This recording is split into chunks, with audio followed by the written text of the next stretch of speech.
Y'all, I'm going to quote Archer to begin this, which is something I never thought I would say. Stop, my penis can only get so erect. This is going to start becoming a real problem that Marvel needs to watch what they make in the future in any medium, because it's not going to be this good. Nope. I am the end of this season away from saying this is the best thing Marvel has ever done.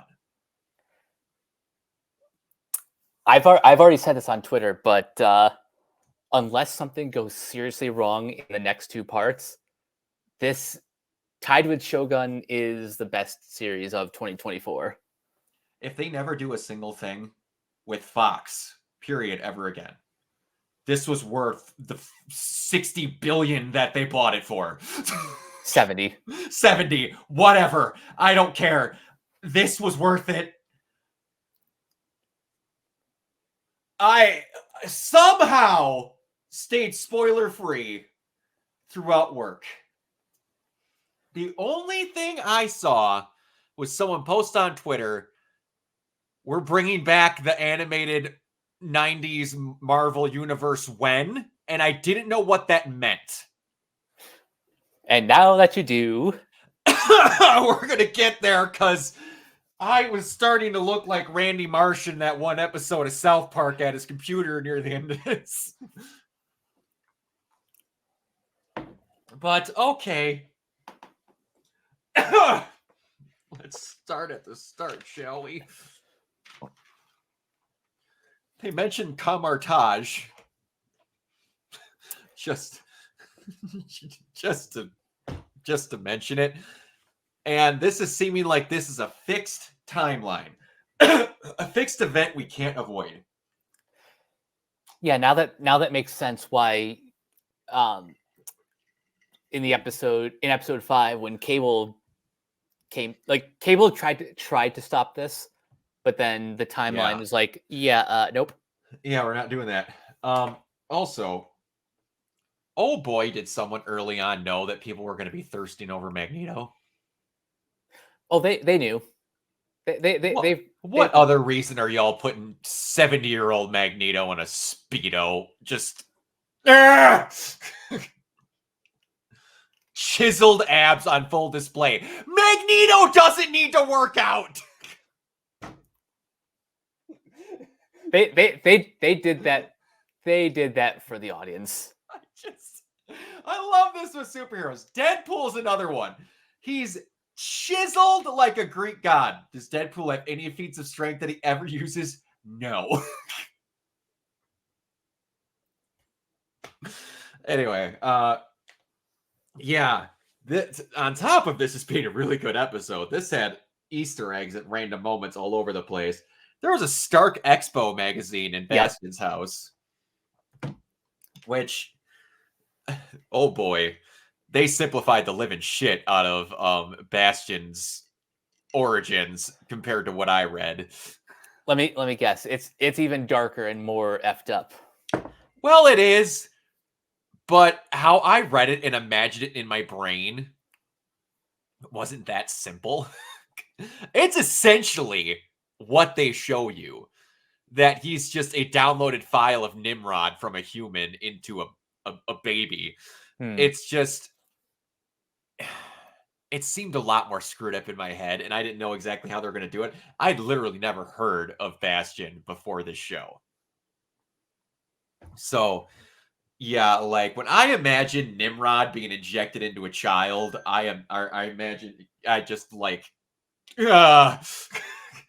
not what we got, but yeah, so okay.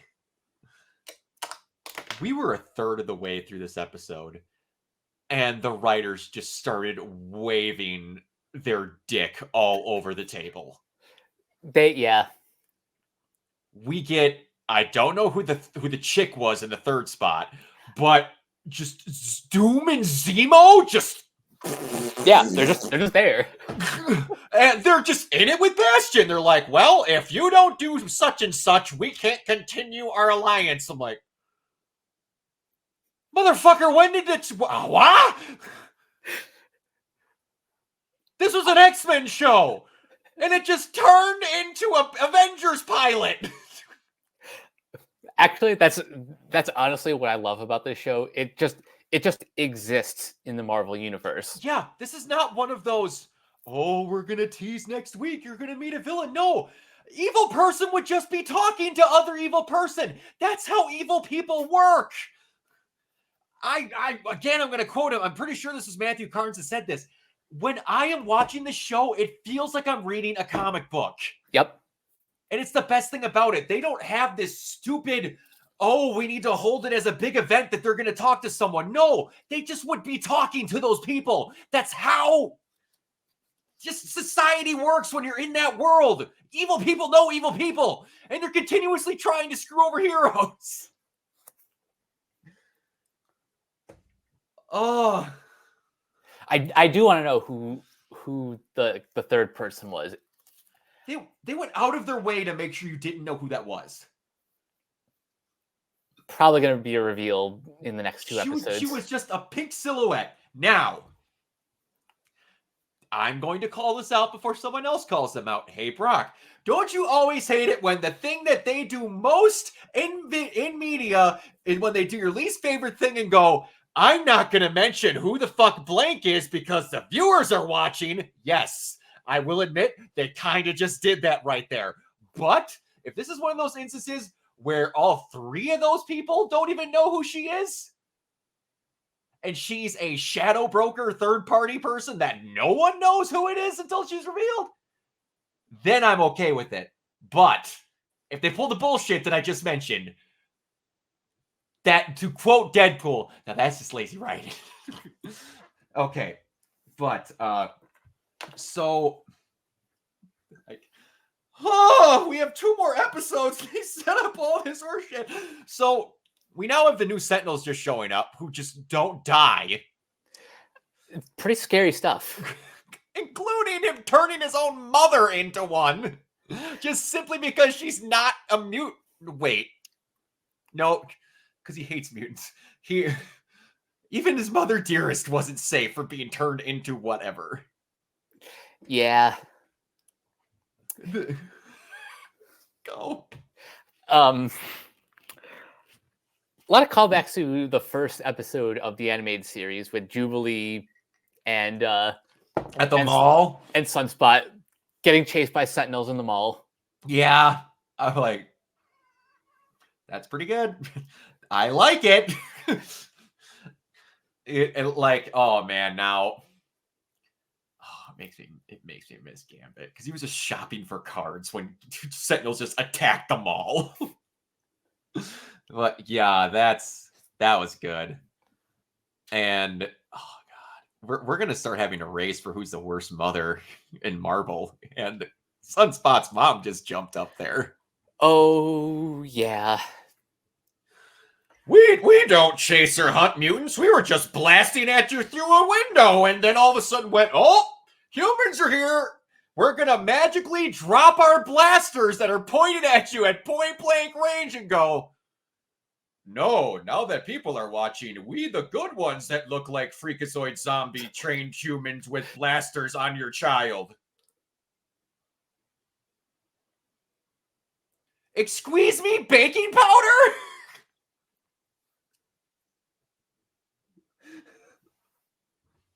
Fucking what? I already didn't like the mom too much when she's like, yay, I'm so proud of you. Now let's keep that secret of yours quiet. Yeah, I gave the comparison to Warren Worthington's dad. She's far worse. I don't remember if Sunspot's parents were like this in comic books. I really, really don't. But yeah, she's not good. Nope. Really not good. I don't know if she's quite Ragu Kiryuing bad because, that's a whole different can of worms, but you're getting there, lady. So then we just get the shit show of these things are everywhere and a good population of them in the world are there. And then we get, I'm going to be honest with you, what might be on top of it being a badass set of lines to go next to each other, is some of the actually most smart, linguistic, put together lines I've heard in a show, period. So whoever wrote this set of lines, I applaud you, because A, it was smart on a number level, it was smart on a nationality level, it was a good pun, and it was badass. When they're going after Rogue, and that woman turns around and goes, why are you resisting the inevitable? And he goes, look, lady, I got 6 reasons why. And then fucking Nightcrawler comes around and goes, no, mein Freud, 9. And 9 is also no in German. It was so good.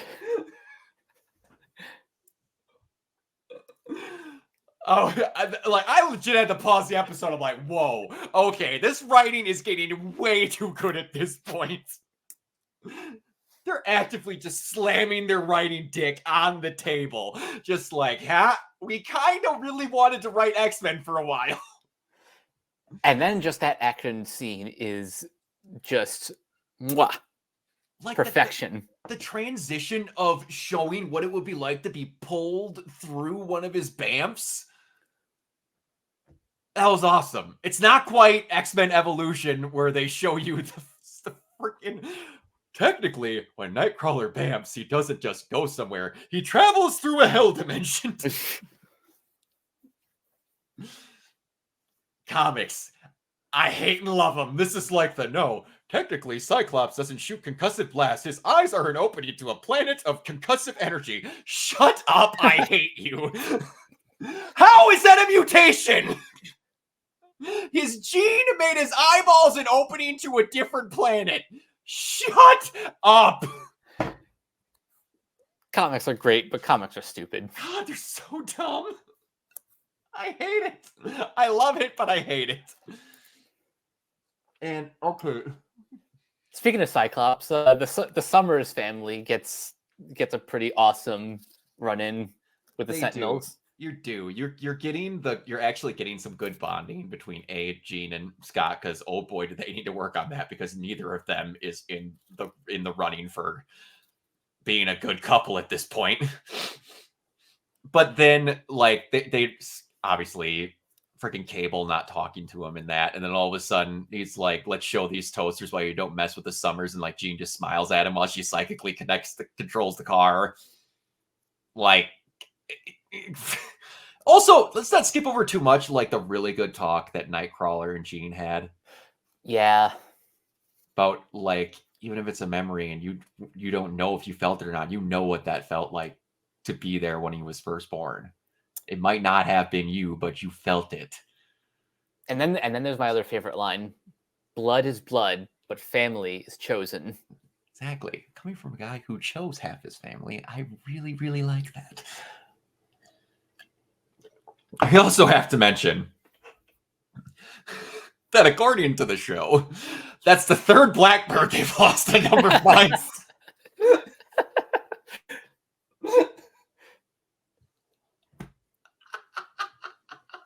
I don't know why, but anytime there's a line that says like that's like the blank thing in a blank. I love dialogue like that. Oh, I love those, absolutely. When the realism of that, those things are really expensive. Oh yeah, that just, oh man. So then also, Magneto is loose. That she let him go. We still don't fully know who the hell this woman is. Oh, Dr. Cooper? Yeah. Yeah, great question. I am wondering if that can't be Mystique. I know I've been wondering that, because was she the one that was talking with Magneto at the very start? Yep. In episode 2. Yeah. That is I saw someone comment underneath it, and I totally forgot about this. That woman is a person who Mystique regularly disguises herself as. Mm-hmm. So I'm wondering if that woman's gonna get killed and then Mystique starts impersonating her, because she said Magneto was right, which is just bringing back the whole Thanos was right thing from freaking Hawkeye. But at some point, you would have to think that Bastion would have been able to figure out that was Mystique. That's why I don't think it's Mystique. I think that genuinely is Dr. Cooper. Or the weird thing I'm wondering about is Sinister's whole plan is humans in cages. And he's been keeping her around.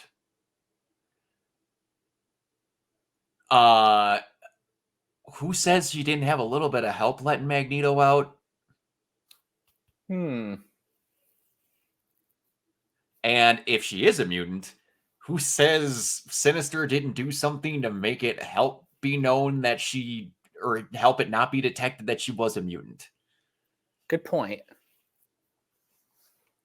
Okay, so to go back onto the Worst Mother of the Year award, she just lets them apprehend and arrest her child in Jubilee.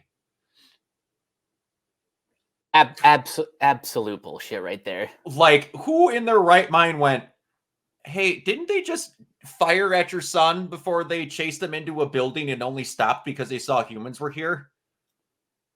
And the most fake Microsoft Sam, no, we would never destroy mutants. We only help them. I'm not an emotionless dummy sent to kill your child. Ha ha ha ha ha ha.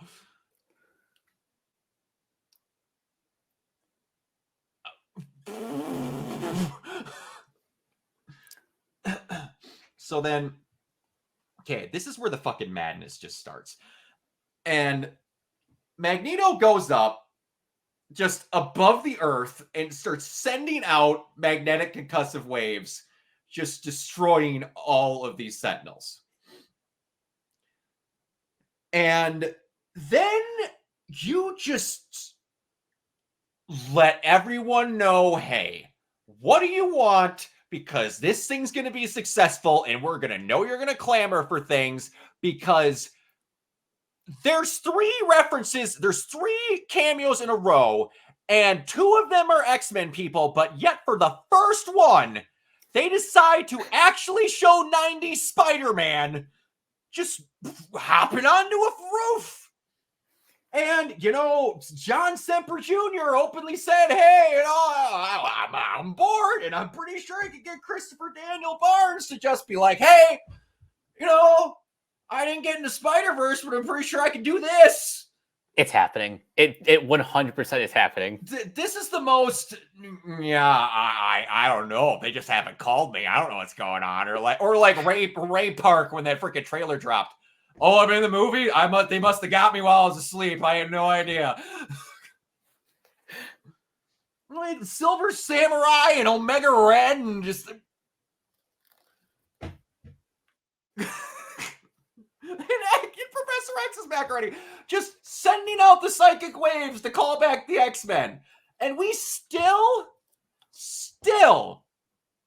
don't know if Charles actually faked his death or if they sent him away. That feels like something they're going to like explain in like the first 5 minutes of the next episode. They better, because no one went, oh darn, they found Charles, when they were in a room alone with no one else there. And then he shows up and they went. And then he called his X-Men and then it just went away. But like, what a great cliffhanger that was. Cliffhanger? I'm still trying to figure out what world I live in. Also, this might start a war. When Logan says Magneto actually did it, he declared war. Yeah, that's putting it mildly. But oh boy, oh, Also getting shades of X-Men Evolution now that the freaking mansion's destroyed. I don't know what we're all doing. We're gonna get a new crop of kids, what we're all doing here, but when this show came back, I was like, hey, cool. I get some more episodes of a show that I loved dearly as a kid. Now I'm to the point of where, y'all, if you didn't make a movie for a few years and gave me like 2 more seasons of this instead,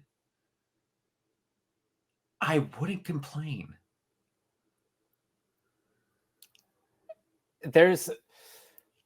I mean, we'll see how Deadpool Wolverine performs. I'm sure that's gonna like. I think it's gonna do okay.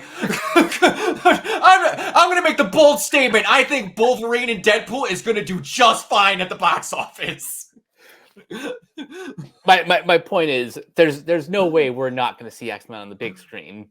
However, you have to step up your game after this. You cannot rest on your laurels. You have to, and I did a real big 180 here. They kind of basically said that next season of What If is the last one.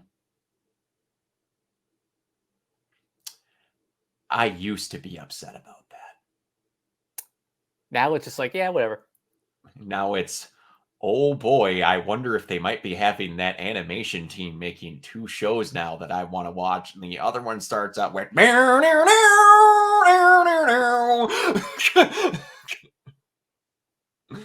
for anyone who didn't get that, that was my very poor attempt at imagining the, who was it? Oh, it's a guitarist from a famous band. I want to say it's Van Halen. Does the opening for the Spider-Man cartoon. I want to say that's the drummer from Van Halen. What?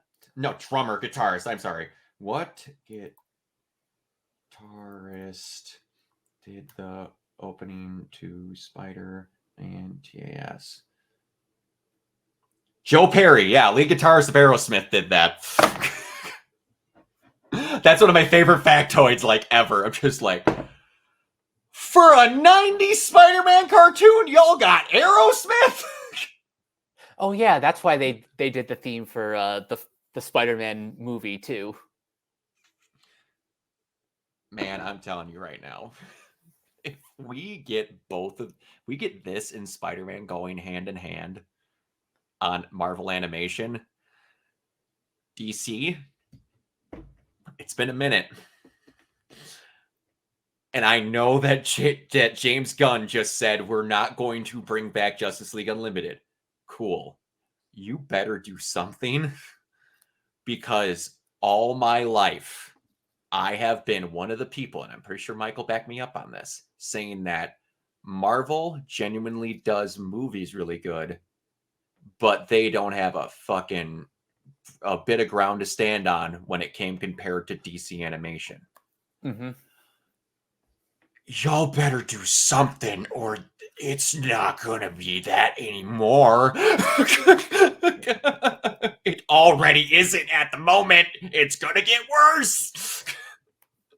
I don't know if this is still going to happen, because the animation strikes could happen at the end of July, but I think we're getting Creature Commando at the end of 2024. That's just a movie though, right? I need a series or something from them. They need to do something, and they need to get it together fast. You know what? It needs to be on Max.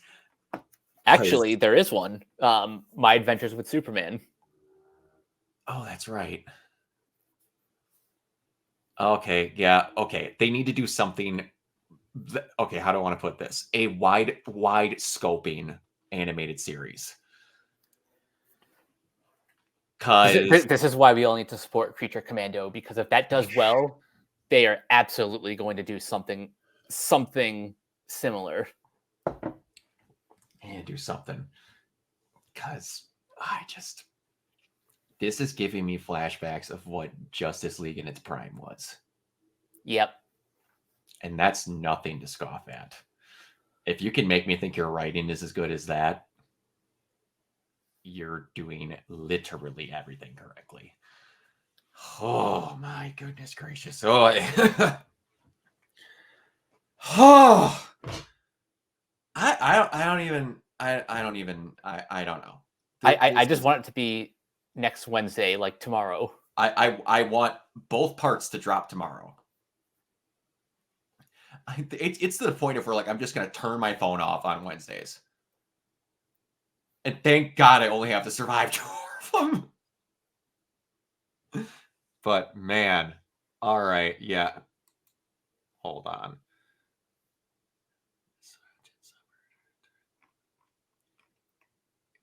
Oh, anyways, yeah, but Mike, where can everybody find you? I got none of this. You guys can find me on various social media sites at Captain K42. You guys can check out my quick thoughts on letterbox.com/Coach K42.